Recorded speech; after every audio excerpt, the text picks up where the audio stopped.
श्रीराम राम रामेति रमे रामे मनोरमे सहस्रनाम ततुल्यम रामनामे वरानने। तर आज आहे रामनवमी. रामनवमी म्हणजे मर्यादा धर्म आणि सत्याचा विजय साजरा करण्याचा दिवस. अयोध्येत राजा दशरथ आणि माता कौसल्य यांच्या घरी आजच्या दिवशी प्रभू श्रीरामांचा जन्म झाला आणि त्याच क्षणापासून सुरू झाला धर्म आणि आदर्श जीवनाचा मार्ग. राम फक्त देव नाहीत, ते आपल्याला जगायला शिकवणारा एक सुंदर विचार आहेत. एक आदर्श मुलगा कसा असावा, एक आदर्श पती, एक आदर्श राजा, हे सगळं त्यांनी त्यांच्या आयुष्यातून दाखवून दिलं.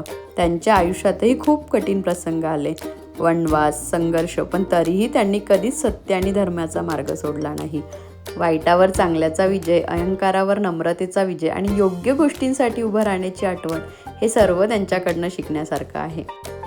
तर आजच्या धावपळीच्या आयुष्यात आपणही थोडंसं थांबून रामासारखं साधं, प्रामाणिक आणि शांत जीवन जगायचा प्रयत्न तर करूच शकतो.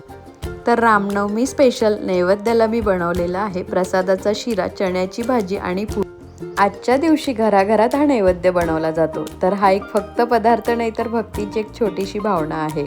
तुम्हा सर्वांना रामनवमीच्या खूप खूप शुभेच्छा.